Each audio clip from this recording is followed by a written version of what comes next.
Buenas noches, queridos amigos y amigas. Aquí estamos de nuevo.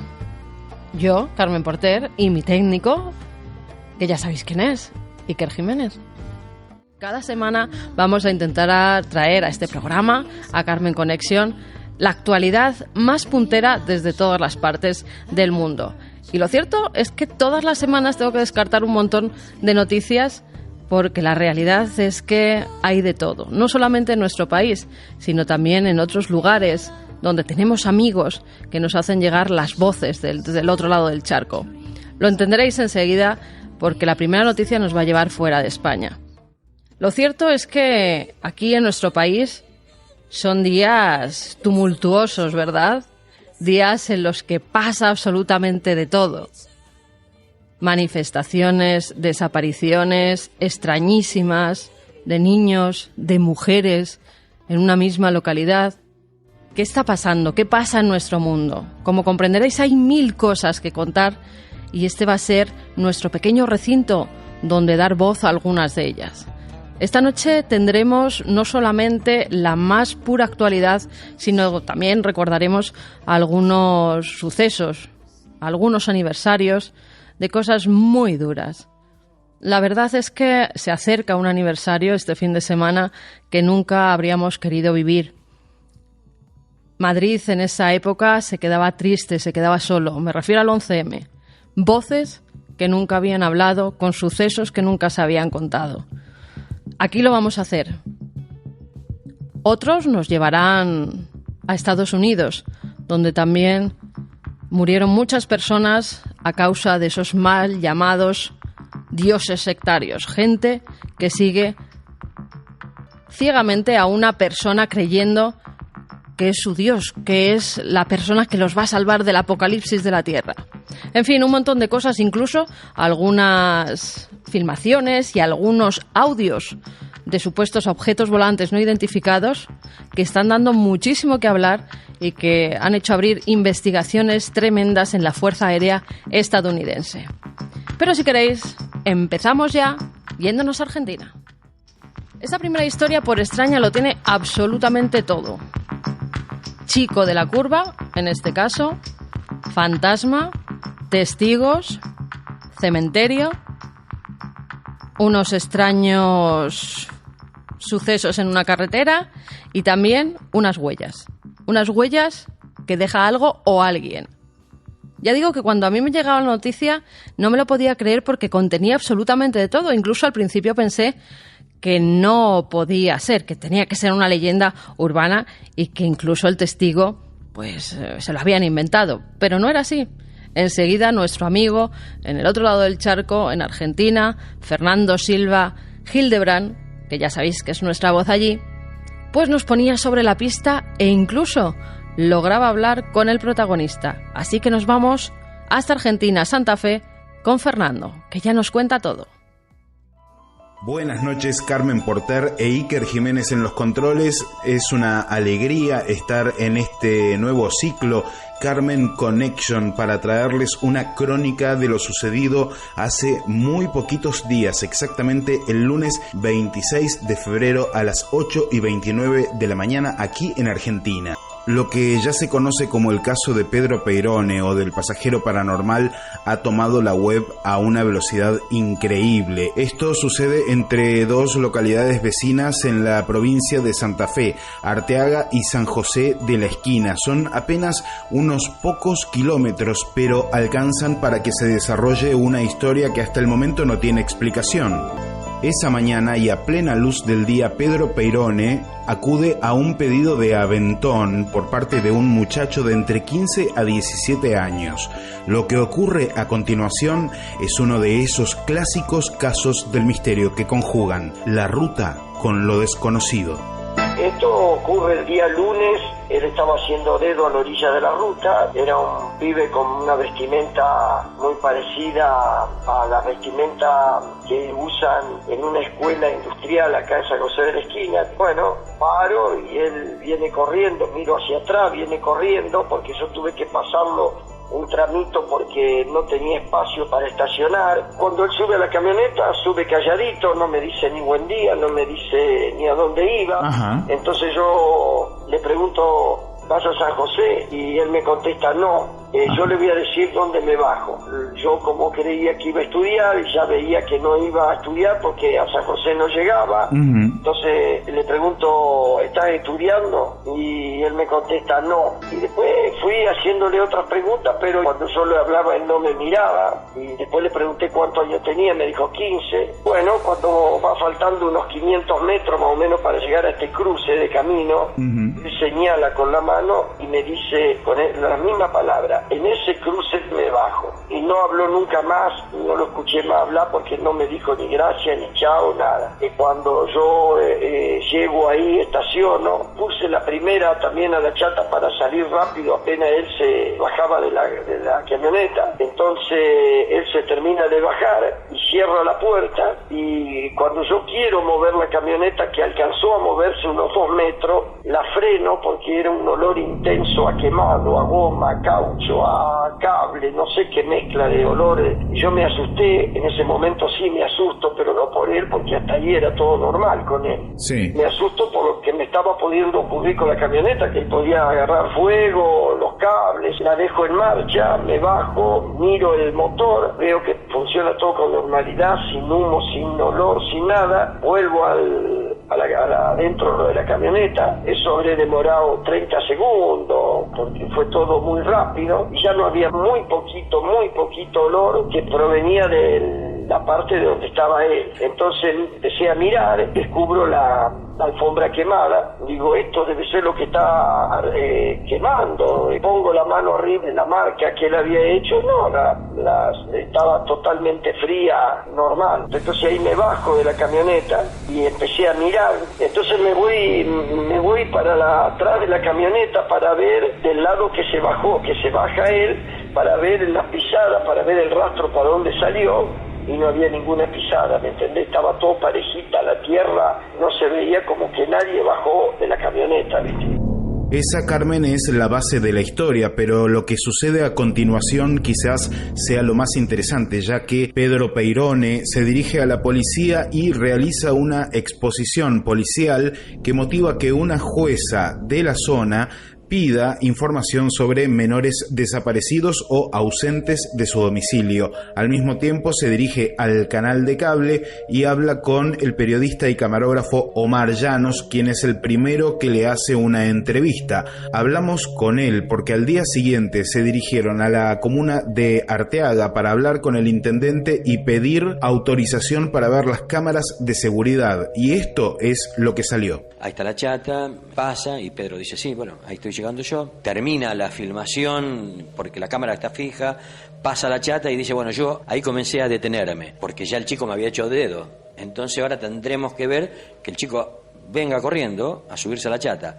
Y bueno, miramos nosotros y no apareció nadie. A todo eso antes ya le había dicho un amigo, también en común, de aquí de San José de la Esquina, Pedro, te vi en la entrada de Arteaga, te toqué bocina, te saludé, te vi que estabas parado con la puerta abierta del lado del acompañante, y dice, estaba solo.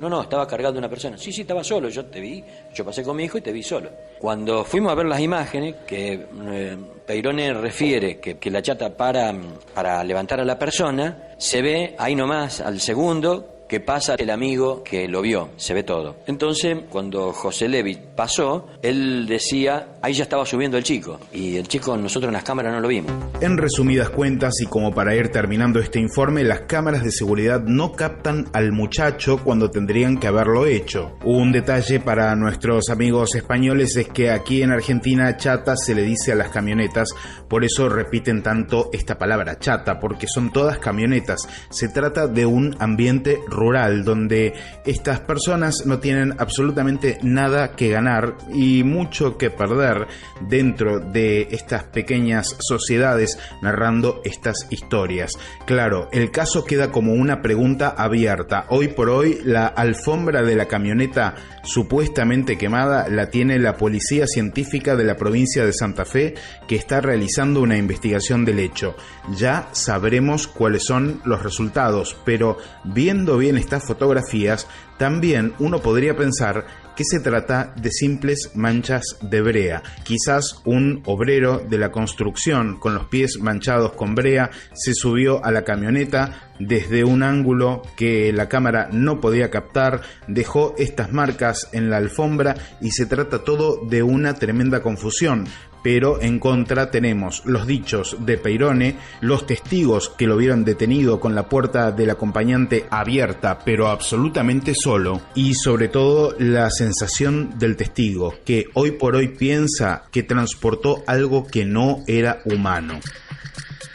Queda abierta la pregunta, queda abierto el caso. Mi nombre es Fernando Silva Hildebrandt, seguiré informando desde Argentina. Pues eso esperamos, Fernando, que nos sigas informando sobre este caso tan extraño, porque verdaderamente tiene muchas cosas de otros casos. Por ejemplo, esas huellas quemadas, yo las he visto en una iglesia de Roma, pero no tenía nada que ver con fantasmas, era por las almas del purgatorio. Es más, la iglesia se llama así, Iglesia de las Almas del Purgatorio, y tienen como varios lienzos o telas donde están las marcas de unas manos que presuntamente son de fantasmas, de almas que vinieron desde el purgatorio, una cruz, cosas así marcadas, pero que un autoestopista fantasma, como es este chico de entre 15 y 17 años, decían, vestido como con un uniforme universitario o un uniforme de una escuela en concreto, que las cámaras de seguridad no captan, que él ve perfectamente y habla incluso con este muchacho, aunque era escueto en palabras, según el propio testimonio del testigo, de Pedro, que además para en un cruce de caminos muy concreto, porque ese cruce de caminos lleva al cementerio. Tal vez ahí esté la respuesta, tal vez tenga que investigar por esa zona o en esas tumbas, porque a lo mejor ahí se encuentra el nombre del supuesto fantasma. Es muy extraño que sea una alucinación, aunque también puede serlo. Pero una alucinación no sé si deja huellas físicas, porque lo cierto es que Pedro asegura que olía a quemado como si verdaderamente la camioneta, el motor se hubiera incendiado, que incluso baja del coche, que mira que las huellas están y se pueden ver en las fotografías. Ahora los informes de la policía serán los que tengan que decir si esas huellas han quedado impresas por una fuente de calor que las ha dejado marcadas, o es otra cosa, o es una simple mancha. Lo cierto es que el caso es extrañísimo. Yo en España no había oído nada parecido en mi vida y creo que en el mundo tampoco. Sí que hay historias de autoestopistas fantasmas, sí que por otro lado hay fuegos espontáneos, casas que han ardido, por ejemplo los fuegos de La Roya, lo que hablaba antes, esas huellas de las almas del purgatorio, pero todo mezclado, todo junto. Que haya testigos que le ven al hombre abrir la puerta, que no entre nadie, que él le asegure que hable con un fantasma. Bueno, tendremos que seguir muy atentos a estos hechos y a que Fernando nos narre perfectamente, como lo hace siempre y con esa fuerza que me encanta, lo que sigue ocurriendo y las nuevas pesquisas que hay sobre este caso. Y otra cosa, voy a empezar a llamar aquí a las furgonetas, que suena como muy mal, la chata. El testimonio que viene a continuación, la verdad es que ojalá nunca se hubiera producido y ojalá nunca se hubieran producido esos hechos. Este fin de semana, el 11 de marzo, se cumplen 14 años desde aquellos atentados en 4 trenes que hubo en Madrid y que acabaron con la vida de 193 personas y dejaron heridas a más de 2.000. Yo recuerdo esos días en Madrid como los más tristes de la historia de esta ciudad. Como una urbe completamente llena de zombies, donde los coches no pitaban, no hacían accionar sus claxon, donde la gente no se saludaba, iba mirando hacia abajo, donde hasta el aire se veía gris, totalmente gris, plomizo. Parecía que pesaba, que se te caía encima. Era una ciudad muerta. Y es que todos, yo creo que morimos un poco con lo que ocurrió en esos 4 trenes. Todos conocíamos a alguien que viajaba en ellos, o a un familiar que había perdido a un familiar que por desgracia ese día había tomado el tren cuando nunca se subía a esos trenes, o aquel muchacho que nos escribía al entonces Milenio 3 en la cadena SER y nos decía que él se había librado porque llegó tarde, porque su madre le había dado un beso antes de salir, se había puesto a hablar con ella y esos 3-5 minutos habían hecho que perdiera el tren y por eso todavía estaba con vida. Yo recuerdo también que ese día, ese fatídico día, teníamos que hacer un programa, que teníamos una boda y que pensamos no podemos dejar sola a la gente en esta situación. Porque hubo muchas voces que quisieron hablar y de ellos era el programa. Lo recuerdo como terrible cuando nos empezaban a llegar voces de personas cuyos amigos eran oyentes de Milenio 3, del programa de radio, y ya nunca más nos iban a oír porque habían perdido la vida. Cuando nuestro técnico, Javier, en aquella época nos decía que su tía viajaba en uno de los trenes y que no habían encontrado ni siquiera un trozo del carnet de identidad. Un montón de historias que la verdad que te ponían los pelos de punta. Es cierto que en todos estos años nos han llegado un montón de noticias sobre cosas extrañas que han pasado no solamente en las familias, sino también en esas vías de tren. No muchos quieren hablar porque el sentimiento hacia todas estas personas que han perdido la vida y el respeto hacia ellas hacen que muchos prefieran callarse. Pero hay algún valiente que sí que ha querido estar ante nuestros micrófonos y contar lo que le está sucediendo, porque hoy en día todavía acaecen esos hechos que él ha vivido en primera persona. La verdad es que nuestro equipo en este caso ha tenido todo el mérito porque han sido ellos los que han sacado este tremendo testimonio de un trabajador que se encontraba allí cuando ocurrieron los hechos, que estuvo de baja por el impacto, como estuvo muchísima gente, como muchos cámaras que habían acudido allí a grabar escenas completamente dantescas y que tenían que limpiar su cámara, su objetivo, a pesar de estar muy bregados, de haber visto de todo, tenían que limpiar su objetivo de las lágrimas que tenían al ver esas escenas que nadie deberíamos ver.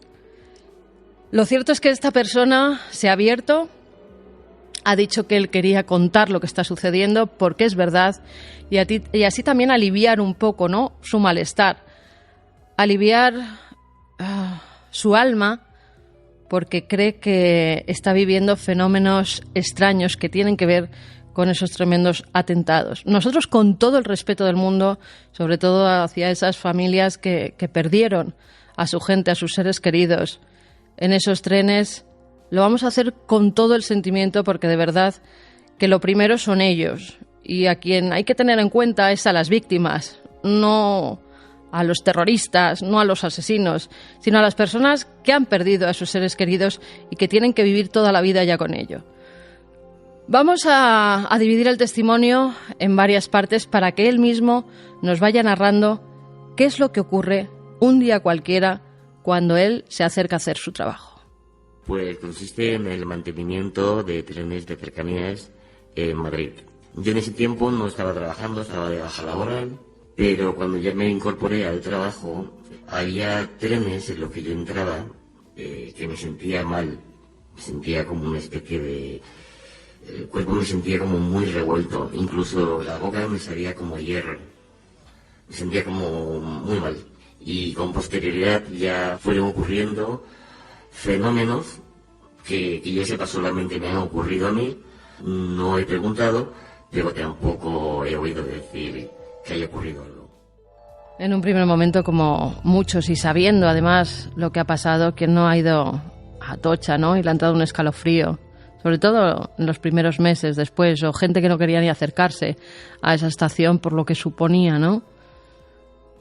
Más si eres trabajador, si sabes lo que ha pasado allí y estás todos los días teniendo que ir a realizar tu trabajo donde tanta gente ha perdido la vida. Pues en un principio, ¿cómo le pasaba a esta persona?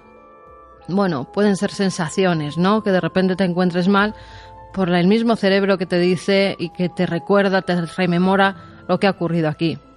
Pero ¿y cuando empiezan a ocurrir más cosas? Vamos a escucharle. Los fenómenos que ocurrieron fueron... se me movían los objetos de sitio, veía sombras que me tocan el pelo, que me rozan, la sensación de tener a alguien detrás de mí, Luego también ha habido puertas que se han abierto, porque son puertas con pestillo y tienes que soltar algo que lleva en las manos para que con el pomo poder abrir. Y soltar, por ejemplo, un cubo o algo que llevas y automáticamente la puerta estaba abierta. Podéis pensar que a lo mejor lo tengo en mi cabeza, pero no, yo lo he visto. Incluso cuando la luz de emergencia se da en los trenes, vi unas piernas, pero luego ya volví la cabeza hacia arriba para ver si había una persona allí y no había nadie. Luego nos recordará ese episodio de las piernas más extensamente, pero esos pequeños sucesos, ¿no? Los pestillos que se abren por sí solos, las luces que de repente se encienden, el sentirte vigilado, el sentir que hay alguien detrás de ti. Bueno, todo puede formar parte de nuestra cabeza, ¿no? Nuestro cerebro nos lleva a veces a lugares que ni siquiera conocemos, ni siquiera intuimos.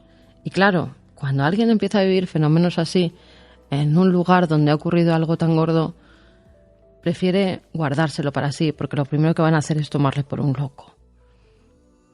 Aunque hay más personas en Renfe y que tuvieron que ver con esos sucesos que también han vivido historias similares. Pero bueno, eso si podemos lo contaremos otro día. El caso es que esta persona no solamente es testigo de esos fenómenos, sino que además ocurre algo cuando se encuentra fuera de uno de los vagones del tren. Sí, pues yo estaba efectuando mi trabajo en la zona, la parte baja del convoy, y siento como corretea unos pasos, ni muy fuertes, normales, pero corriendo, desde un extremo del convoy, del coche a otro. Y subo y no veo a nadie. Bajo y vuelvo a oírlos, pero en sentido contrario. Y eso fue, ahí también me asustó un poco porque ya, este hecho ya ocurrió posterior a los que ya antes os he mencionado, pero bueno, me dejó un poco intranquilo, pero seguí haciendo mi trabajo porque, ¿qué le cuento yo a mi encargado? ¿Quién me puede creer? ¿Me lo puede creer? Estás un poco de la cabeza. En ese momento ya comprendí de que algo estaba sucediendo. Algo está sucediendo y volvemos al episodio donde él, después de oír corretear esos pasos por el vagón, no puede ser un animal. Los vagones son vigilados, visionados antes para comprobar, sobre todo la seguridad, que no se queda nadie dentro de ellos. No puede ser un gamberro, no puede ser un animal, no puede ser un perro de grandes dimensiones que correteara. No, tenía que ser otra cosa que a lo mejor tenía que ver con esa visión que él tuvo de unas piernas. Los trenes tienen una luz de emergencia, en este caso los trenes de 2 pisos, por así decirlos, tienen la luz de emergencia a la entrada del coche. De 3 en 3, puedo comentarlo para hacerlo mejor. Si tú entras en el primer coche, tiene luz a la entrada. En el segundo, si pasas de coche a coche. Y en el tercero ya cambia. Tienes que irte a la otra punta para que la luz de emergencia te coja a mano y no tengas que cruzar el coche a oscuras. ¿Qué sucede? En el primer coche, que fue donde ocurrió este hecho, yo fui a dar la luz encendió. No es como una luz cuando tiene tensión el tren, es una luz de emergencia. Y entonces lo primero que vi, porque estás agachado, tienes que agacharte para encender la luz, unas piernas. En ese momento no sé si distinguí pantalón corto, zapatos, zapatillas. Me asusté en ese momento porque los trenes, hay unos vigilantes de seguridad que fondean los trenes cuando llegan a mi lugar de trabajo por ver si se ha quedado algún pasajero dentro. Entonces ya vamos con la seguridad de que no va a haber nadie dentro, ni que nos va a asustar, ni que vamos a encontrar algo desagradable. Entonces mi primera reacción fue salir del tren, pero volví otra vez a entrar al tren y ya no vi nada. Pensé que a lo mejor podía haber bajado a la planta de abajo o había ido a otro coche del tren, pero no sentí ninguna puerta alguna. Incluso salí del tren y por fuera lo recorrí, fui encendiendo luces y no vi a nadie. Yo no sé cómo hay mucha gente, y hemos entrevistado a miles de personas que puede vivir con estos fenómenos, ¿no? Con estos sustos que se producen, no a diario, porque porque a diario estaríamos mintiendo si dijéramos que los vive, pero sí que muy asiduamente. Pero es su medio de manutención hacia su familia. Y en un primer momento incluso tú te puedes plantear, y muchos testigos cuando nos lo cuentan se lo plantean, es que a lo mejor me estoy volviendo loco, es que si se lo digo a alguien no me va a creer, esa incomprensión, ¿no?, que tantas veces hemos visto en la cara de los testigos que se acercan a nuestro programa.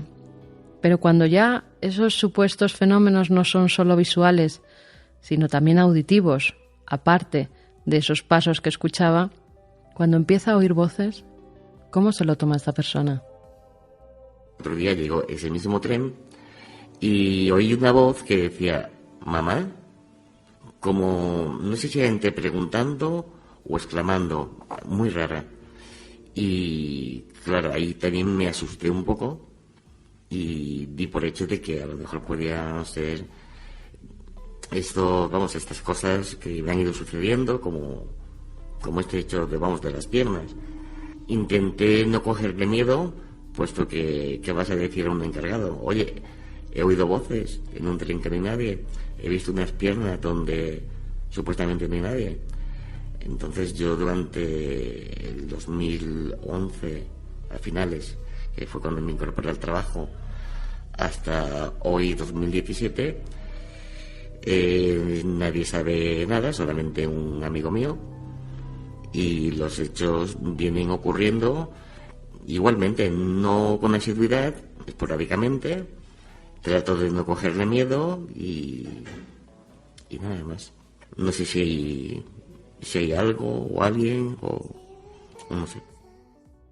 Solamente lo sabe un amigo y ahora todos vosotros lo estáis escuchando en estos micrófonos porque él ha tenido a bien abrir su corazón, ¿no? Y también en una especie de exorcismo expulsar esos demonios que lleva dentro cuando vive estos sucesos y se los tiene que quedar para él, se los tiene que tragar, pero tiene que convivir con ellos asiduamente. Lo cierto es que justamente esto tendría una explicación si nos vamos a los vagones donde él tiene que hacer sus labores, porque no son unos vagones cualquiera. Primeramente, los trenes tienen unas composiciones de números que van correlativos. Entonces, en dos de ellos concretamente, hay un número que no correspondía y en otro exactamente igual. Entonces yo me informé y me dijeron que esos dos trenes concretamente fueron los de los atentados de Atocha, del 11M, y ya lo relacioné cuando yo en esos momentos anteriores me sentí mal. Pero desde la primera vez que yo no sabía que esos trenes fueron los de los atentados, sí tuve esa sensación. Decirte que los trenes donde se efectuaron los atentados, pues esos trenes se desguazaron por completo. Lo que sí hicieron fueron quitar coches de un convoy y acoplarlos a los del atentado. Y nunca he querido hacerlo público por el daño que se le puede hacer a los familiares. Y que el hecho más luctuoso a lo mejor se haya ido en ese convoy, en ese coche donde sufrió más la gente, donde hubo más hechos. No lo sé, es que como no le encuentro una explicación alguna, no sé, yo pensaba que no dar este paso porque era como algo muy personal, un hecho muy doloroso para muchísima gente que perdió muchos familiares en esos trenes. Pues claro, ¿qué va a pensar? ¿Qué va a pensar si hay tanta gente, ¿no?, que parte de su corazón se quedó con esos trenes a las 7:30, 7:40 de la mañana de ese 11 de marzo de 2004? Que lo único que puede hacer con su testimonio es hacer daño a las personas que allí perdieron a alguien. Pero también es que esto ocurre, y no es la primera vez que nos cuentan que en escenarios de tragedia, como en los rodeos o en otros escenarios donde se han visto implicados aviones y donde ha muerto todo el pasaje muy cerca de Madrid, por ejemplo, se viven este tipo de cosas. Y la realidad es que los trabajadores, los que están continuamente pasando por esos lugares, lo viven. pero por no hacer daño precisamente a las familias es por lo que muchas veces callan. Y también por conservar su trabajo, porque no les llamen locos. Yo no sé, Iker, que estás ahí mirándome muy fijamente, que vivimos juntos todas esas escenas del 11M, que recibimos juntos esas llamadas, que recibimos los llantos de esos amigos de Milenio 3 que nos estaban escuchando. ¿Cómo revives ese momento y cómo te ha llegado este testimonio de una persona valiente, ¿no?, que ha querido narrar lo que aún sigue pasando? Buenas noches, la verdad que muy impresionado porque yo conocía la historia gracias a Diego y a Carlos de nuestro equipo, que habían hablado con un testigo que de alguna manera había recibido una serie de impactos dentro de los convoys o dentro, digamos, de piezas o ahí es muy delicado meterse en eso, pero en fin, desde luego siempre según su opinión con cosas que tenían que ver con aquella tragedia o cosas que habían sobrevivido a la tragedia. Y claro, precisamente ese rubor es el que hace que este caso haya estado guardado mucho tiempo. Estaba ahí y no lo habíamos emitido durante meses. Pero es una realidad. También, claro, hay cosas que hieren. Pero cuando uno habla de Auschwitz o habla de lo que pasó en los alfaques o en los rodeos, es el tiempo. El drama se mitiga. Nos cuesta mucho más hacerlo con cuestiones actuales. Pero si hay un principio, que no sé cuál es, por el cual, con tragedias de tal intensidad, parece que se produce una apertura en el espacio-tiempo, yo no sé cómo llamar a esto, y todo eso queda, o algunas mentes conectan con eso, pues es evidente que las tragedias, por mucho que nos duela, han seguido continuando. Y posiblemente en otros lugares, más recientes todavía que el 2004, posiblemente, yo no lo sé, haya personas que sienten cosas, pero el lógico respeto, el rubor, hace que no lo cuenten. A mí personalmente, si me preguntas, me parece un hombre que está francamente atormentado por lo que le ha pasado, que sería muy fácil seguramente diagnosticarle de estrés postraumático, cosa que no me extraña si vivieron lo que vivieron. Pero por otro lado es precisamente esas personas que bajan un umbral mental depresivo los que precisamente en muchas ocasiones están más cerca de estos fenómenos, pero se confunde dentro de la locura. Un médico que va a decir, me imagino, un médico normal y corriente, pues que este señor oye voces porque ha sufrido un shock brutal. La pregunta es, cambiemos los términos. En un lugar donde ha pasado algo brutal, una persona que está con los umbrales de percepción racional muy bajos, ¿será posible que se aproxime a estos que ven, no? Casos sobran, o sea, es que conozco pocas tragedias españolas donde luego no hay exactamente, además, los mismos fenómenos. Las piernas, la visión de unas piernas desgajadas, lo hemos contado en algunos sitios. Por ejemplo, en accidentes en Andalucía donde ha habido atropellos mortales, recuerdo varias poblaciones. Las corretear voces, es un clásico. Corretear es un clásico. La voz del niño llamando a mamá. Claro, no puede pensar, ¿es un clásico porque está dentro de nosotros o porque realmente es lo que se oye, no? No sé, la verdad es que a mí me ha impresionado porque he visto la típica persona que sufre hasta para contarlo. Y que desde luego es lógico porque le da rubor, ¿no? Claro, lo hace con un deseo de no molestar a nadie. Y espero que nosotros tampoco molestemos a nadie. Pero seríamos también un poco falsos al acudir solo a lo que no molesta, lo que está muy lejos, ¿no? Yo creo si que el fenómeno existe. A las familias les molesta más, Iker, que alguien que estuvo implicado en esos asesinatos, en esos atentados, esté ya en la calle, por ejemplo. Hombre, no compares, claro. Alguien que recibe insultos o WhatsApp a través de las redes sociales, de Internet, a madres que han perdido a sus hijos en esos atentados. Eso me imagino que sí que es lo que duele. El que no te den un audífono nuevo cuando te has quedado sorda, como nos decía la chica, la testigo, la mujer que vino a Plató y nos dejó a todos maravillados porque era un ángel y nos contaba la historia, lo que había vivido, ¿no?, en esos trenes, y también su tragedia, el haberse quedado sorda y el tener que estar justificando cada ciertos años que tiene que comprarse un audífono nuevo porque ya no funciona el anterior. Personas que han sufrido tanto y que tengan que estar justificando esto, y otros que están en la cárcel y que les estamos pagando los meses más que un sueldo de lo que tiene una persona normal. Es que hay cosas en esto que no, lo que pasa, Carmen, no casan que muy bien, ¿no? Aquí Es ocurre como... una cosa, ya, pero estás entrando en un terreno donde la sensibilidad es muy profunda, las creencias son muy fuertes y por desgracia la gente en este país en especial, pero en todos o en muchos, se acostumbra, si eres víctima tienes que acostumbrarte a la tragedia, nadie te acoge realmente, la soledad y el shock es inmediato, vas a verte incluso, como dices, con los del humor negro o los graciosos de turno, ¿no? Que siempre además la gracia es en un sentido, nunca es en el otro, o nunca osan meterse con cosas que de verdad pueden dar problemas, siempre es con el desvalido, el de cierta religión, en fin, es muy sencillo hacer humor así, cuando sabes que no te van a responder. ¿Qué ocurre? Que esto hiere, y lo sabemos muy bien, a las víctimas de cualquier tipo. Pero es verdad que estamos hablando de las creencias más profundas del ser humano, y entonces eso uno, por desgracia, lo puede dar por hecho, ¿no? En este país tan insolidario en muchas cosas, ocurre. Pero, claro, estás hablando de la sensación de que alguien te está contando que hay voces como atrapadas en el tiempo. Y eso, si uno tiene ciertas creencias, o incluso si no las tiene, le provoca tal problema mental, pongámonos en su lugar, ¿no? Yo entiendo que esto hiera y que esto sea un material dificilísimo, pero hay una cosa que es cierta. Seríamos cobardes de no informar simplemente. ¿Por qué? Porque si vemos que estos temas son un puro entretenimiento, como lo son para algunos, muy bien, entonces no nos mojamos los dedos, contamos las cosas más lejanas posibles a nivel geográfico y temporal.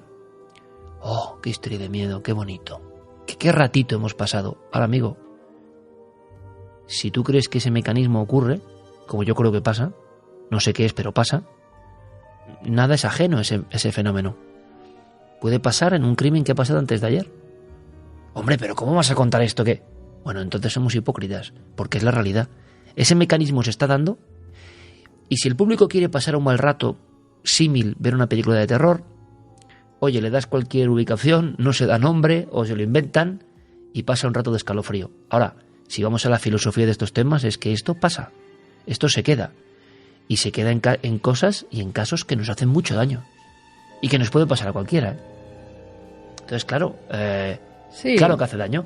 Toca la fibra más sensible del ser humano. También cuando hablas con muchas de esas personas que perdieron a sus seres queridos, a sus hijos, a sus maridos, a sus novios, esas parejas que, por ejemplo, se iban a casar en mayo y los enterraron juntos con los vestidos de novios para tener en la otra vida por lo menos ese matrimonio, ¿no? Que no habían podido cumplir por esos desalmados. Cuando hablas con esas familias, algunas de ellas también les han pasado cosas extrañas y están seguros de que han sido esos familiares que ya no están, ¿no? Y que murieron a destiempo, sin pensarlo, sin saberlo, de repente fueron desgajados. Y si seguimos la filosofía esa que decías tú desde siempre de los fantasmas, cuando hay una muerte repentina, ese desgajarse de la realidad de hoy estamos y mañana no estamos, es cuando más se producen esas sensaciones, cuando más fenómenos se viven y cuando incluso las madres, ¿no? Esa conexión de las madres con los hijos o de la abuela con el nieto y sienten que ese familiar ha venido en cierta forma a despedirse, a decirles algo y se quedan más tranquilos. Sí, que es que muchas veces nos decían, es que yo sabía que mi hijo allí donde estuviera había descansado, estaba bien porque me lo había hecho saber. Mira, yo creo que estás hablando del gran debate, o sea, lo que estamos haciendo en estos minutos es el gran debate, el más grande debate que puede haber sobre el misterio. ¿Qué ocurre? Es muy curiosa la transformación.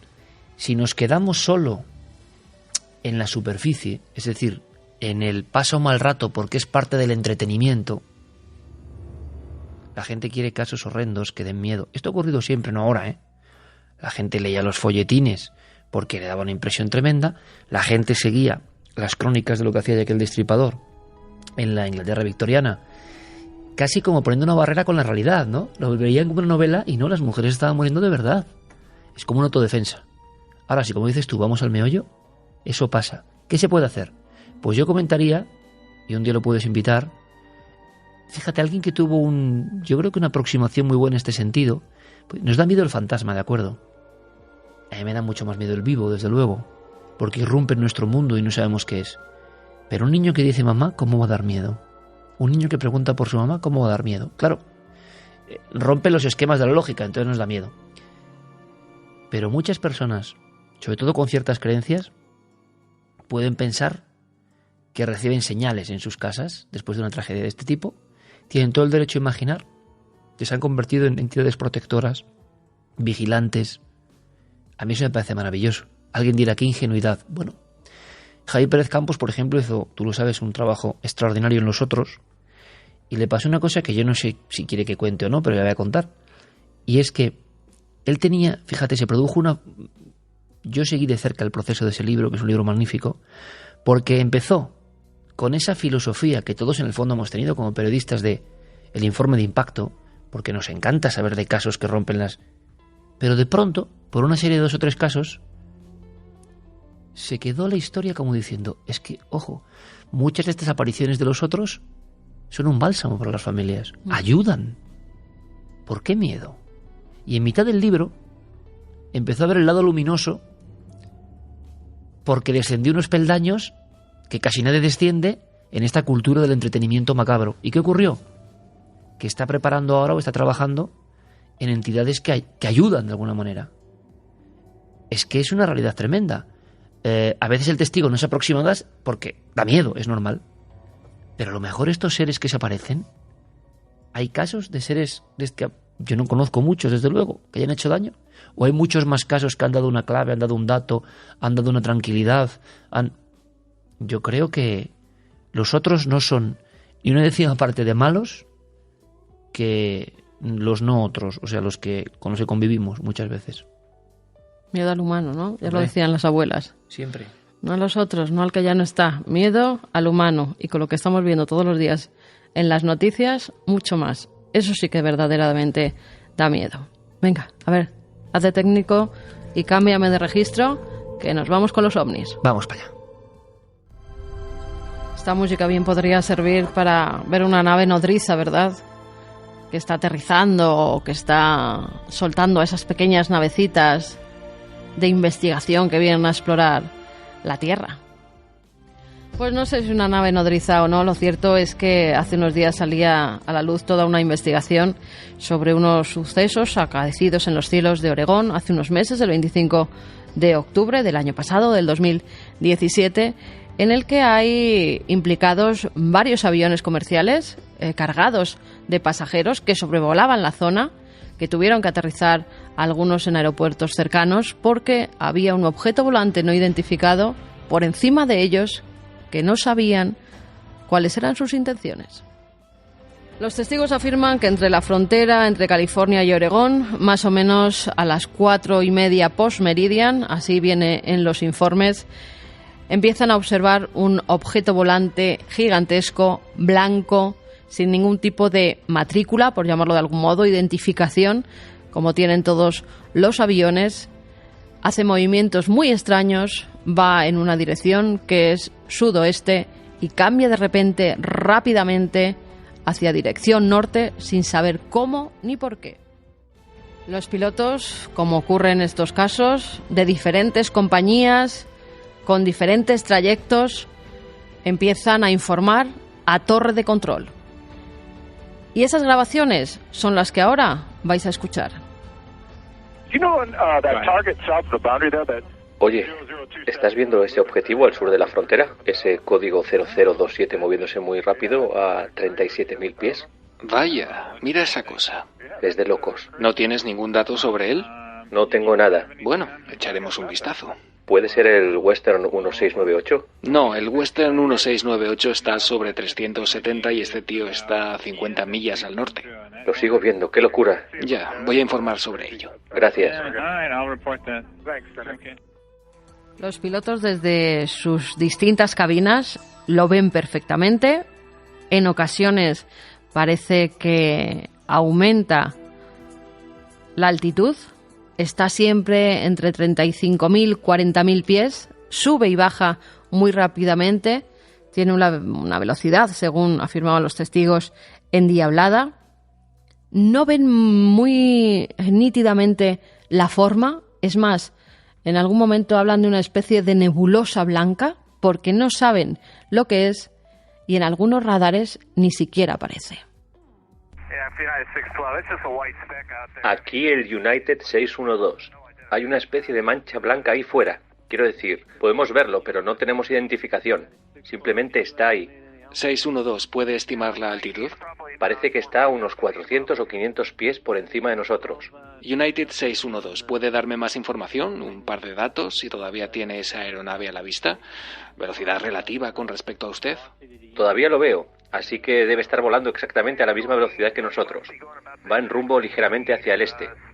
Como le dije, lo tenemos de 300 a 500 pies por encima. United 612, ¿puede estimar con precisión la distancia? Sí, lo tenemos como a unas 10 o 15 millas, pero sin conocer el tamaño del aparato es bastante difícil. Entiendo, gracias. Durante más de media hora, 30 minutos, diversas tripulaciones son testigos de ese objeto que parece estar jugando con ellos. Un objeto que, según las propias palabras de los pilotos, no es conocido por ninguno de ellos, por los extraños virajes que realiza, por la extraña altitud que toma de repente, por cómo juega en definitiva con ellos. El caso es que esto hace que, como en los radares de torre de control no aparece ningún tipo de señal, no saben si puede colisionar con alguno de los aviones comerciales que está por la zona. Ellos tienen perfectamente controlado en el radar dónde va cada uno de los avioncitos.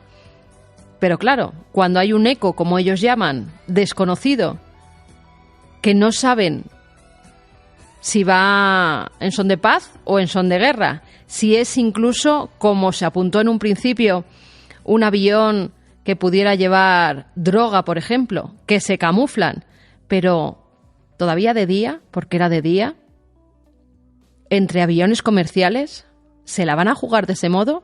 Lo cierto es que la Fuerza Aérea es informada de estos hechos, del objeto volante, ¿y qué hacen? Pues desde la base más cercana sacan 2 F-15 que salen para intentar captar este objeto volante no identificado. Normalmente, ¿me entiendes? Cuando la aviación civil, el control de aviación civil, porque ellos han detectado algo o porque lo han reportado aviones civiles, aviones comerciales, que eran los que lo habían visto, y ven que no es nada que tengan ellos conocido y que tengan identificado, en este caso pues intentaron hablar con el canal de guardia.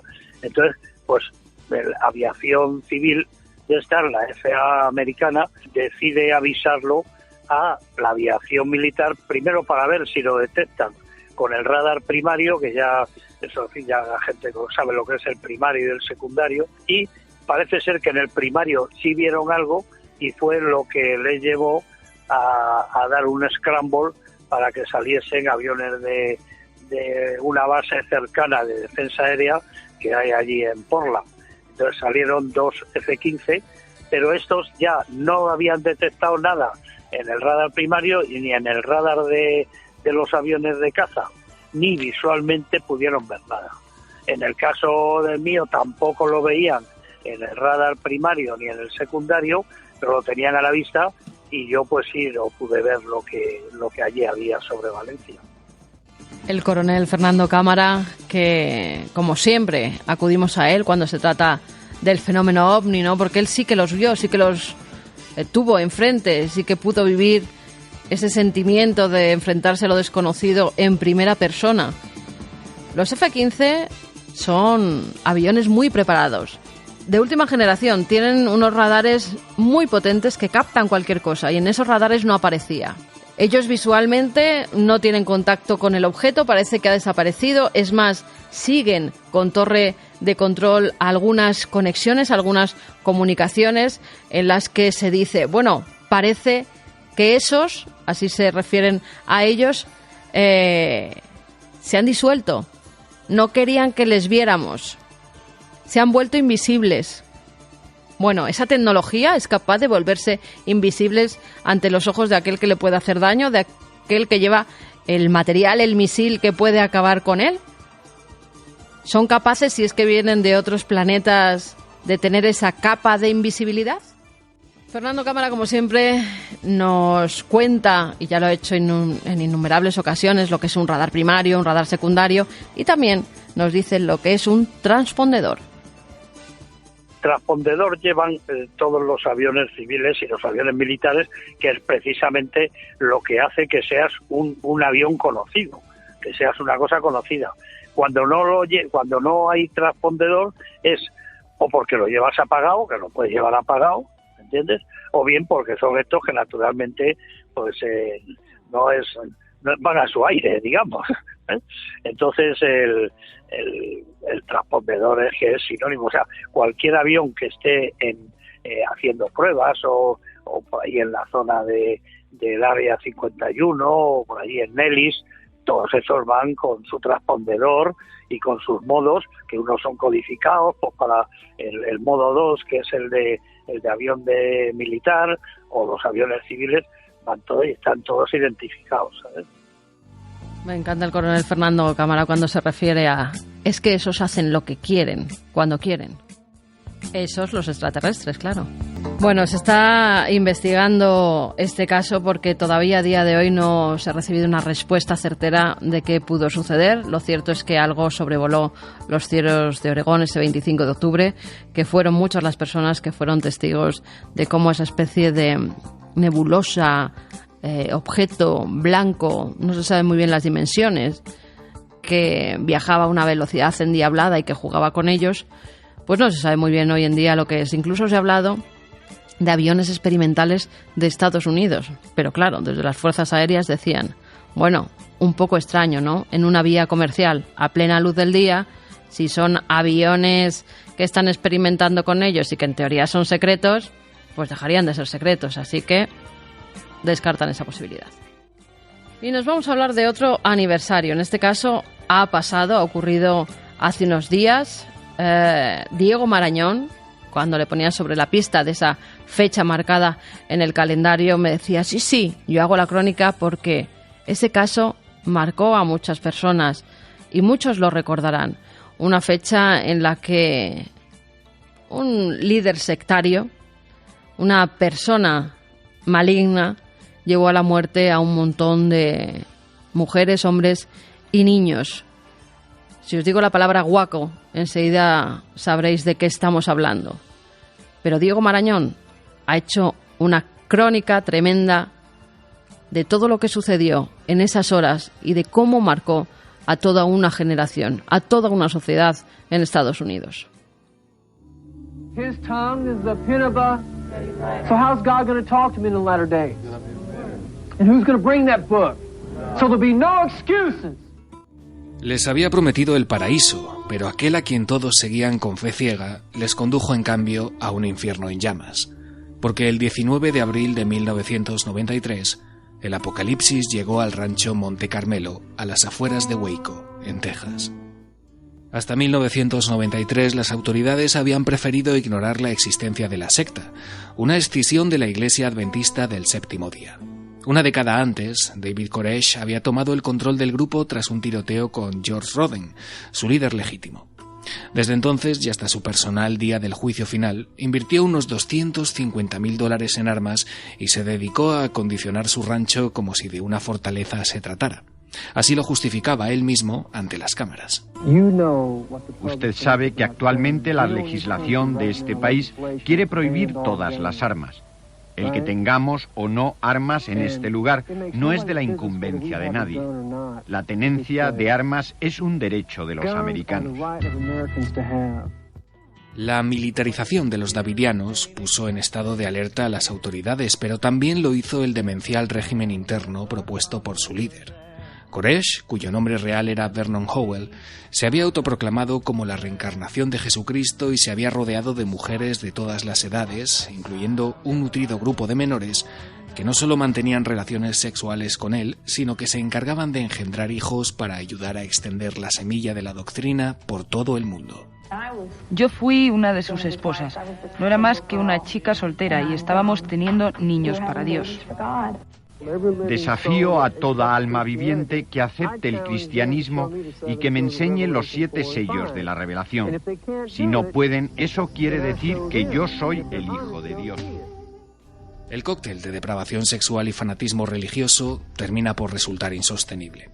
El 28 de febrero de 1993, un centenar de miembros de la Oficina Federal contra el Alcohol, el Tabaco y las Armas de Fuego asaltan la granja cuartel de los davidianos. Quieren desarticular aquel sinsentido con un golpe certero y definitivo, pero sus planes se hacen añicos cuando son respondidos con una inesperada lluvia de balas. La fallida operación, emitida en directo por televisión, se salda con la muerte de 4 agentes federales y de 10 miembros de la secta. Perdimos el factor sorpresa. Habían recibido una llamada avisándoles de nuestra llegada y nos esperaban armados. George Roden, el desbancado líder del grupo, advierte desde el principio que Koresh va a obligar a que le maten. Pero aquel horror fue solo el comienzo de una larga cadena de errores. Por delante esperaban aún 51 interminables días de asedio. El mundo entero contenía la respiración ante cada movimiento. En el momento de elaborar este reportaje, entrada ya la madrugada de hoy sábado en España, sigue todavía el compás de espera en torno a David Koresh, el hombre que dice ser Jesucristo, como incluso indican sus tarjetas de visita. El caso de Texas no solo ha traído a la memoria masacres realizadas años atrás por otros líderes religiosos, sino que ha representado un toque de alerta sobre las miles de sectas existentes aquí en Estados Unidos. En las horas siguientes y en medio de una tensa negociación, algunos niños empiezan a ser liberados. Son conducidos al exterior por sus madres, que sin embargo vuelven inmediatamente junto a su líder. El 5 de marzo las autoridades se plantean por primera vez la posibilidad de un suicidio colectivo. Medio mundo ve por televisión cómo potentes cañones de luz iluminan cada rincón de la granja, convertida en fortín, mientras los federales colocan poderosos altavoces que comienzan a emitir música estridente y repetitiva a gran volumen durante las 24 horas del día. Es el inicio de una guerra psicológica abocada inevitablemente al fracaso porque, aunque nadie se atreve a decirlo abiertamente, en este punto todos ven ya aquel rancho como un mausoleo en potencia. 3 días más tarde, el Pentágono manda 4 tanques para reforzar a los más de 600 hombres que asedian Monte Carmelo. Los fanáticos soportan el acoso con una férrea fuerza de voluntad.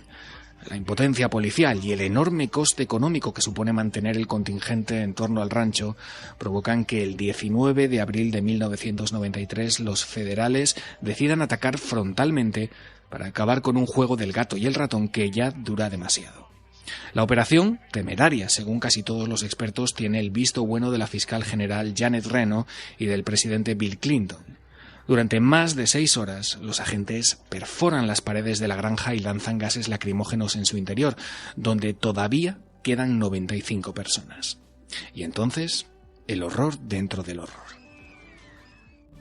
El colofón a aquella trágica jornada llega a las 12:08 de la mañana, cuando el rancho comienza a ser devorado por un devastador incendio que acaba con el sueño de Koresh en menos de media hora. El balance final es de 86 víctimas, de los cuales unos 25 son niños, casi todos por debajo de los 10 años. Es la mayor matanza en Estados Unidos causada por el enfrentamiento entre policías y adeptos de una secta. Lo ocurrido en Waco fue el principio del fin del gobierno de Bill Clinton, que días más tarde hablaba así del suceso. David Koresh era peligroso e irracional, y probablemente estaba loco. La respuesta del señor Koresh a las exigencias de rendición por parte de los agentes federales consistió en destruirse a sí mismo y asesinar a los niños que tenía cautivos, así como a toda la otra gente que estaba allí y que no sobrevivió. David Koresh, que estaba obsesionado por el fuego bíblico del Apocalipsis, llevó a la práctica su sueño sobre el fin del mundo. En sus profecías se refería al martirio de los davidianos y a su propia desaparición en un asedio en el que se mezclaban las llamas y el caos. Una guerra que para muchos ganó quien 25 años más tarde sigue recibiendo toda la atención incluso después de muerto. El mismo fracasado guitarrista y empedernido bebedor de cerveza que, al más puro estilo de Charles Manson, ya había advertido en sus canciones que había un hombre loco viviendo en Waco. Terrible, ¿no? Las escenas de ese asedio de Waco, o Waco, como dice, que seguro que lo dice mejor que yo, porque él es profesor de inglés y habla perfectamente. Diego Marañón, me quedo con la palabra Waco. ¿Tú te acuerdas de esas escenas, Iker? Por supuesto, dieron la vuelta al mundo y es curioso porque creo que nosotros en los programas no hemos hablado nunca de Waco, o muy por encima. Creo esto de que era un cantante frustrado y decía hay un hombre loco en Waco, lo comentó en alguna ocasión nuestro compañero Santi Camacho en la radio, pero merece un dossier porque tiene todos los elementos de lo que es la autoinmolación, ¿no? Cuentan que una de las primeras en la historia es la que se produce, y tú y yo conocemos ese sitio, en Montsegur, donde los cátaros, de alguna manera, en vez de entregarse, una escena parecida, pero claro, 800 años antes, ¿no? Con otros componentes, pero en el fondo personas que creen en una herejía, o lo que se considera una herejía. Hay una escena que es tremenda, y es que se hace una gran pira en el camp dels cremats hoy en día, y entonces hombres, mujeres y niños, como si fuera un guaco hace mucho tiempo, van danzando entrando en el fuego, que es lo que generó también el propio mito de los cátaros. Era tal su fe que prefirieron las llamas purificadoras de ese apocalipsis antes que entregarse. Pues en Waco pasa lo mismo. A mí la escena que me deja, que no la recordaba y que me parece la esencia del poder tremendo de la secta, es que las mujeres sacan a sus hijos y luego vuelven. Eso lo dice todo, ¿no? Pues fíjate, tú no lo sabías, pero eso que has comentado de la pira es lo que nos lleva a la siguiente noticia, que también tiene que ver un poco con una especie de organización, de secta, con esas creencias, con esos rituales que a veces pues acaban muy mal. En Waco acabaron con un montón de personas, con la vida de muchos inocentes, pero ahora nos tenemos que ir a Nicaragua, porque ha salido a la luz una terrible historia que ha ido allí, a la selva de Nicaragua, a 500 kilómetros de Managua, a un lugar que está apartado absolutamente de todo. La BBC ha ido a enterarse bien de lo que pasó hace aproximadamente un año con una joven que se llamaba Vilma Trujillo. Esta chica empezó a tener una serie de actuaciones bastante extrañas para su familia. Una hermana suya que estaba embarazada le decía que no iba a tener un bebé, que iba a tener una serpiente. Ella aseguraba que el demonio se le presentaba por la noche en diversas formas, que estaba poseída, que quería que le sacaran los espíritus del cuerpo. Y lo que ocurre en estas cosas, ¿no? Cuando son lugares tan apartados, donde los médicos están a más de 2 días de camino y donde la organización, la iglesia de turno, pues se cree con el suficiente poder para sacar esos demonios del cuerpo de esta chica, de esta persona. Lo cierto es que ella entra en contacto con Juan Gregorio Rocha, que era el pastor evangélico de la iglesia Visión Celestial, una especie de chamizo en medio de la selva, apartado de todos, sin luz, sin agua, sin comunicaciones. Era allí donde se reunían para hacer sus rituales. Este joven, porque también tenía 23 años, cuando ocurren los hechos, enseguida dictamina que está poseída por varios demonios y que tiene que ser llevada a ese recinto para ser él quien expulse ese mal del cuerpo de Vilma. Ella dice que sí, que quiere ir, que quiere sanar. La familia también es consciente de que se la llevan. El pastor dice que durante una semana, por lo menos hasta que salgan esos demonios, va a tener que ser tratada. La meten dentro de esa especie de cabaña, la tienen 6 días sin darle comida, bebida, haciendo todo tipo de rituales, teniéndola atada, en ocasiones incluso haciendo como que la echan agua bendita y, según dicen, esos demonios empiezan a quemarse, pero todo estalla cuando en un momento dado uno de esos pastores que están celebrando el ritual, porque hay varias personas, incluso de la familia de Vilma, que están intentando que esos espíritus malignos salgan de su cuerpo, pues uno de ellos al parecer tiene una revelación en la que le dicen que tienen que hacer una gran pira de fuego para acercar a esta mujer a las llamas y que así los espíritus se quemen. Empiezan a recoger leña de la selva, hacen una gran pira de fuego, a ella la atan a un árbol y poco a poco, no se sabe si fue lanzada, si fue empujada a las llamas o si las llamas fueron hacia ella. Lo cierto es que esta mujer empezó a arder. Una hermana de Vilma que se encontraba también en el recinto, una adolescente de 15 años, es llamada para que vaya corriendo a la casa más cercana de uno de sus familiares y pida ayuda, pida auxilio. Va a casa de una tía suya, que era la que más cerca estaba, Aún así, las distancias allí no son cortas, tarda casi más de mediodía hasta que esa otra mujer, esa tía, ese familiar puede subir y ve cómo está el cuerpo de Vilma. Pero también el marido, su pareja, con el que tiene 2 niños muy pequeñitos, de muy corta edad, de 5 y de 2 años, ve a su mujer y las circunstancias en las que se muestra esta joven son terribles. Reinaldo Peralta así lo narraba. A mí no me daban lugar de que yo fuera a ver a mi compañera, los hermanos de Evangelio. Ellos me rechazaban, entonces como la cuenta, ellos eran grandes evangélicos, a mí no me daban lugar, entonces yo como tenía 2 niños, entonces yo me retiré y me fui a ver mis 2 chavalitos y entonces ella ahí quedó. Cuando yo llegué con el orador, ya la gente me platicaron que la agarraron, la pusieron al ladito de un fuego, se pusieron a orar, la empujaron y la quemaron, la muchacha. A él, como suele ocurrir, ¿verdad? Y en España, incluso en el exorcismo del Albaicín, o en otros casos hemos tenido en el de Almansa, por ejemplo, también con la niña, el padre, el familiar cercano es expulsado para que no vea eso, porque puede intervenir, porque puede ayudar, porque puede parar toda esa locura. Y en este caso, Reinaldo dice que se tiene que quedar con sus niños y que no puede acudir a ese exorcismo. La hermana también estaba allí y también es testigo de cómo se encuentra el cuerpo de esta joven. Ya estaba quemada, como era oscurito todavía no la mira, que era morada. Entonces, así como las manos en un palo pega, va a retorcerse, ay, me voy a morir.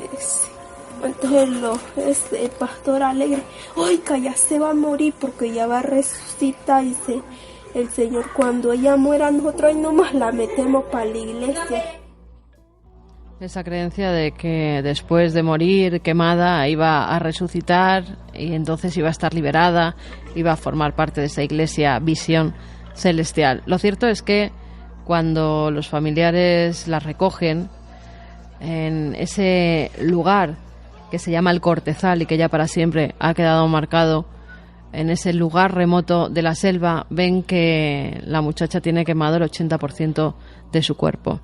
La bajan como pueden hasta la casa más cercana y desde allí llaman a su pareja, a su marido, al padre de esta chica, al padre de Vilma, y como no hay ni siquiera carreteras, ni caminos, ni coches que lleguen hasta allí, tienen que hacer una especie de camilla con unos palos y una hamaca y durante más de un día llevar su cuerpo, con el 80%, repito, del cuerpo quemado, lo que eso significa, los dolores que tenía que tener esa joven, atravesando todo tipo de bosques, de ríos, de charcos, más de un día, más de una jornada entera, hasta que llegan al primer puesto de socorro. Cuando llegamos estaba un poco consciente, ¿no? Pero tenía quemaduras en su brazo, su pierna, se veía, o sea, casi todo la carne viva, pero ya, como te digo, como con un cascarón, porque ya habían pasado como más de 24 horas.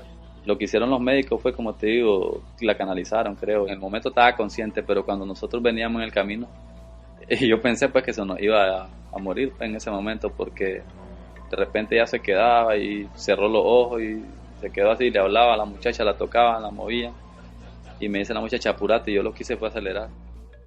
Viendo la gravedad de las quemaduras que tiene esta joven, deciden desde ese puesto de socorro llevarla a un hospital en Managua. Para eso tienen que llamar a un helicóptero que la traslade para intentar salvar su vida. Cuando llega a ese hospital es el doctor David Sarau quien es el primero en realizarle las primeras curas. Realmente la paciente estaba en condiciones graves. Ya tenía una quemadura de segundo y tercer grado desde la parte de la cara, en la región posterior a la oreja, en el tórax, en la parte anterior, en la parte posterior, el abdomen, los muslos y las piernas. De tal manera de que se calificó no compatible con la vida. Se le hizo un lavado quirúrgico, se le mandaron todos los exámenes. Nosotros la preparamos para el día siguiente trasladarla vía aérea hacia Managua. Las quemaduras son uno de los tipos de dolor que menos es tolerable por el ser humano. El caso, Iker, es que esta mujer tuvo que sufrir durante una semana desde que la arrojaron o se cayó o las llamas llegaron a su cuerpo, porque nunca ha quedado claro. Tuvo que estar durante una semana con unos dolores terribles, con unos dolores que según los médicos no eran compatibles con la vida, y poco después murió, falleció. Fueron 5 las personas que fueron imputadas por estos hechos, fueron sentenciados a cumplir una pena de cárcel de entre 30 y 35 años. Pero pese a eso, en los juicios no mostraban ningún arrepentimiento. Es más, el pastor, Juan Gregorio Rocha, cuando fue detenido, aseguraba que él había hecho lo que tenía que hacer. ¿Y por qué la quemaron? Sí, ¿por qué la quemaron? No, es que fue el fuego que teníamos allí a la orilla de ella, pero fue cuando íbamos a orar. Ella suspendió el espíritu, suspendió y cayó en el fuego. Pero dicen que hubo una revelación que tenían que quemarla. ¿No la quemaron? No. ¿Pero ustedes la tiraron, sí, al fuego? No, ¿Quién fue el que tiró a la señora al fuego? Ella solita. ¿Quién es el pastor? ¿Usted? Sí. ¿Qué era lo que estaban haciendo entonces? Es que Dios dijo que iba a sacar ese espíritu malo de ella. Ajá. Y que pusiéramos un fueguito allí porque allí iba a ser expulsado. ¿Cómo hizo usted para que Dios le dijera que había que sacar un espíritu? ¿Ella tenía un espíritu malo? Estaba endemoniada. Ella. ¿Estaba endemoniada? ¿Y a usted quién le dijo que ella estaba endemoniada? Y ella un endemoniado. Es rápido, se mira, un endemoniado. ¿Y quién le dijo que había que echarle al fuego para sacar el demonio? Una profecía. ¿Cómo fue la profecía? Y que Dios así había ordenado que teníamos que poner un fueguito así. ¿A quién le ordenó? ¿A quién? A todos los que estábamos en la directiva del ¿Cuántas personas estaban en esa directiva? Estábamos 10, parece que. ¿Desde hace cuánto es pastor usted, hermano? 2 años. 2 años. ¿Tiene su carnet? ¿Ya había hecho alguna práctica similar como esta, de quemar a la gente? No, es que esto no es que íbamos a quemar, hermano. Ajá. No era que íbamos a quemar. ¿Fue accidentalmente entonces? Sí, ella se suspendió y cayó en el fuego, ¿Así fue? Sí, así fue. Y cuando estábamos orando nosotros la miramos que estaba en la llama. ¿Y por qué no la sacaron cuando ella cayó el fuego inmediatamente? ¿Era grande el fuego entonces? Sí, era un fueguito que teníamos así. Pero si era tan pequeño, ¿cómo hicieron para que se quemara rápido? Porque ya estamos hablando que ella presenta quemaduras en el 80% de su cuerpo. Es que ella cayó en el fuego porque cuando estábamos orando nosotros ya cuando la miramos. Tremendo lo que puede hacer la fe en no sé qué en algunas ocasiones, ¿no? Y esto se repite continuamente. Es Waco, es este exorcismo en Nicaragua, es hace unos años aquí en el Albaicín, su propia madre en Almansa. ¿Qué lleva a estas personas, no? ¿Qué tienen en la cabeza para no intentar ayudar a una persona que se está quemando viva delante de sus narices? ¿En qué trance hipnótico entran para estar 10 personas viendo esa escena dantesca, terrible, y ninguno ser consciente de que esta persona va a morir?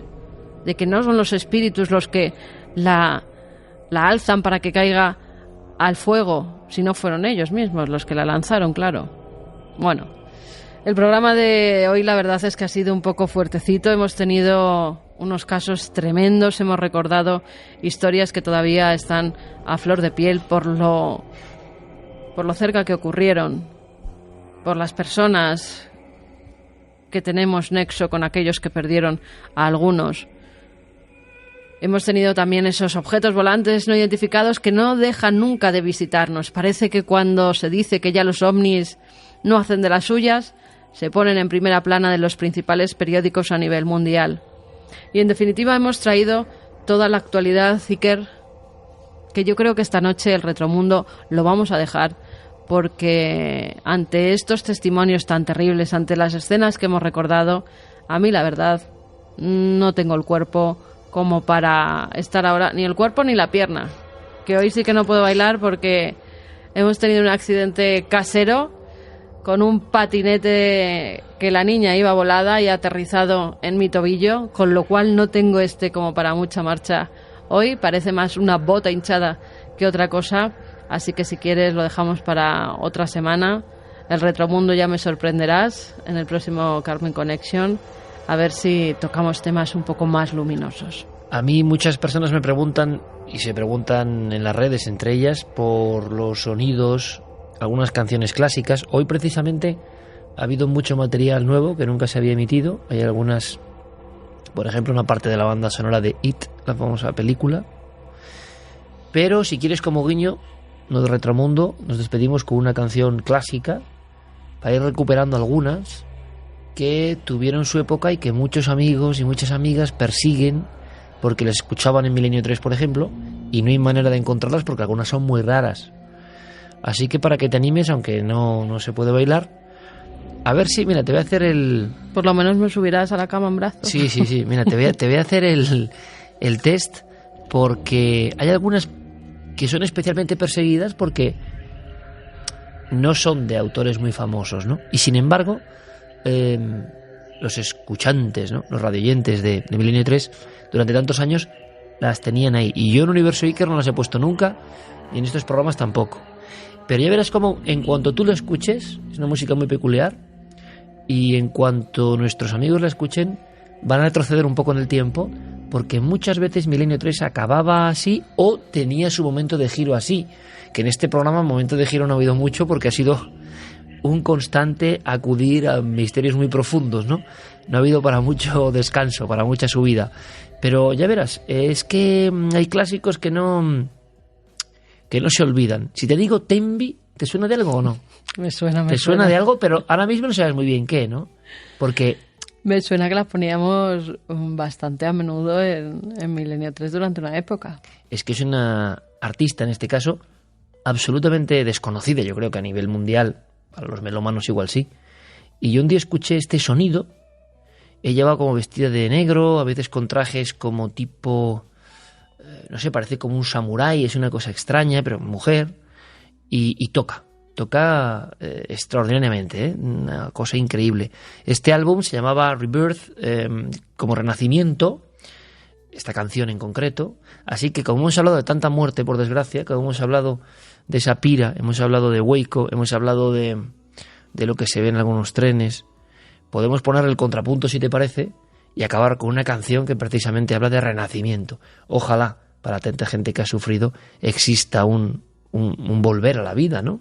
No sé en qué circunstancias, pero este sonido ha quedado para siempre en la memoria popular de Milenio 3 y yo sé que era muy, muy seguido y poco encontrado. Sonaba más o menos así.